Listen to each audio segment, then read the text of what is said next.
Can somebody please tell me what is going on with all these accidents? And I mean accidents that usually end up with toxic chemicals being spread out like peanut butter on jam. What am I talking about? Well, not much really. Just a few radioactive leaks of hundreds of gallons of water from a nuclear plant in Minnesota. No big deal, right? This next bit looks to be a big deal as the International Criminal Court, or the ICC, just issued an arrest warrant for Russian President Vladimir Putin. I wonder how that's going to go. Arrests seem to be trendy as former President Donald Trump has said that he might be arrested any day and has called for his supporters to protest this move. In what seems to be a game-changing move, though, Poland has now committed to providing jets to the Ukraine. How many? Well, it's best you find out for yourself because I couldn't believe it when I first heard about it. And speaking of unbelievable facts, guys, executives at First Republic Bank sold millions of dollars in stock right before the collapse. Somebody saw the writing on the wall before things went down. Doesn't that sound like insider trading? And on that note, I have news on FTX that will absolutely floor you. Best stay to the end for that one. Now, before I continue, guys, please take a second, smash the like button for the video. It absolutely helps out a ton with getting the word out to more people. And if you're in need of your daily dose of the truth when it comes to global happenings, social security, the state of our economy, the stock market, the housing market, and what the heck is going on in Washington, D.C. that affects our lives, our families, and our bank accounts, be sure to hit the subscribe button. And for the best way to invest in gold and protect yourself and your family, hit the link in the description down below for the best way to invest in gold. All right, guys, former President Donald Trump has now suggested that he may be getting arrested soon, pointing to illegal leaks, as per his own words, of suggested hush money paid during the 2016 presidential election. Now, in a post on Truth Social, Trump called out to his supporters to protest and to take the nation back. It could possibly be a show of force if his supporters do actually take to the streets to complain about Trump's possible arrest. Now, speaking of complaints, I know that many investors in FTX still have plenty, and you should. Were you guys aware that FTX actually owes Jimmy Buffett's Margaritaville resort nearly $600,000? That is 10 times what was initially thought. And not to mention the $400,000 DoorDash bills that they also acquired. I mean, how many orders do you have to put in on DoorDash to get to almost $500,000 in DoorDash expenses, right? That's pretty impressive. And at the same time, kind of ludicrous. Not as crazy as 400,000 gallons of leaked radioactive water, though. And that's what we recently found out happening in Minnesota, where Xcel Energy's Monticello nuclear power plant is now attempting to clean up their act. Some communities have been caught by surprise by a massive radioactive leak from a nuclear plant that they are just now hearing about, even though it was first detected months ago. We are talking 400,000 gallons of contaminated water, and it happened at this plant because of a broken pipe. The nuclear plant is owned by the company called Xcel Energy, and both the company and the state are working to try to clean up the contaminated water. Now, the water is said to contain radioactive tritium, which is a form of hydrogen and can occur in water naturally at extremely small amounts. But per EPA regulations, 20,000 units of tritium can be in drinking water per liter, but the water right now at the plant is in the millions. Minnesota Pollution Control Agency spokesperson Michael Rafferty said this, quote, "We knew that there was a presence of tritium in one monitoring well. However, Xcel had not yet identified the source of the leak and its location. Now that we have all of the information about where the leak occurred, how much was released into groundwater, and that contaminated groundwater had moved beyond the original location. We're all sharing this information. Adding the water remains contaminated on Xcel's property and poses no immediate public health risks," end quote. So here's the best part, guys, and I want you to brace yourselves for this one. The leak of water containing tritium happened back in late November. Boom, mind blown, right? Why did they wait months before telling us? Well, state officials said that they wanted to get more information before sharing it to the public. Oh, wow.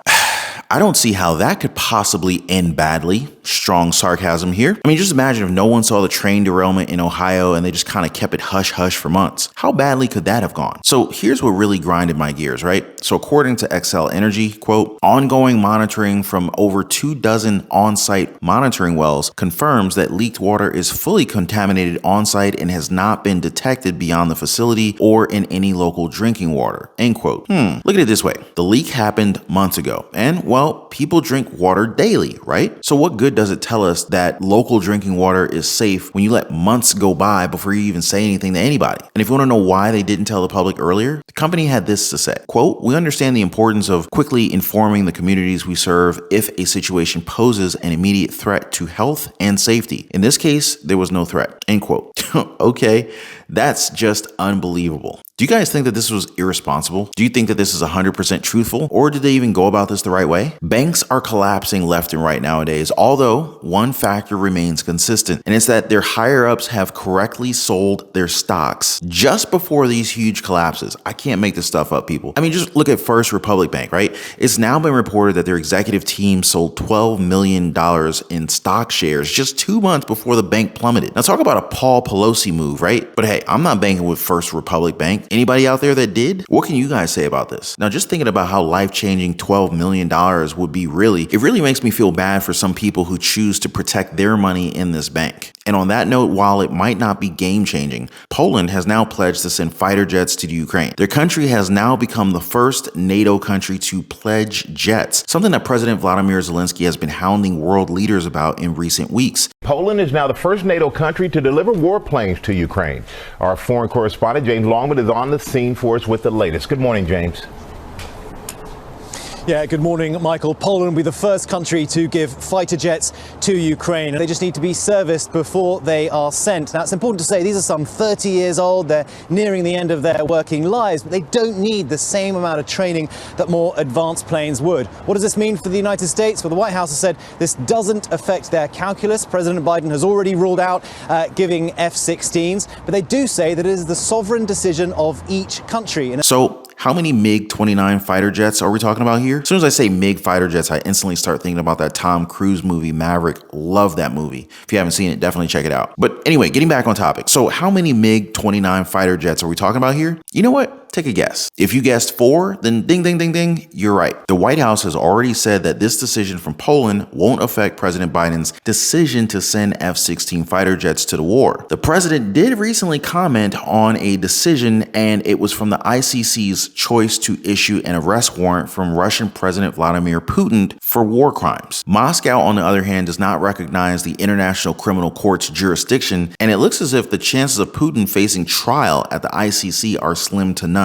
Just as a side note though, I did see war criminal trend on Twitter recently, although it contains Zelensky's name instead of Putin's. Any thoughts on that one? And what are your thoughts on today's high cost of living? How much more are you having to pay for your gas? Or maybe food, housing? Now just thinking about essentials, I could calculate a few items that cost much less last year compared to today. And it sadly feels like we're not even at the peak of all these problems just yet. It's also why some people are working tirelessly to improve their cash flow. Now I absolutely love that. And I know that there's a lot of you in this community that hustles for the extra cash. I mean, just thinking about side hustles and small businesses, like those are very promising sources of income. Cash that you can then take to invest in the stock market, maybe real estate, pay down debt. I mean, there's really no limit as long as you're willing to move past your comfort zone and actually have a real zeal for education. Now, if you guys want to learn more, feel free to join us over in the Patreon community. Links in the description down below. Also, to protect your wealth, be sure to hit the link in the description down below for the best way to invest and purchase gold or silver. Hoping to hear from you guys soon. Now, before I go, please drop a thumbs up for the video. Also subscribe for your daily dose of the truth. Appreciate you guys watching. Please be kind to one another, and I'll see you on the next one.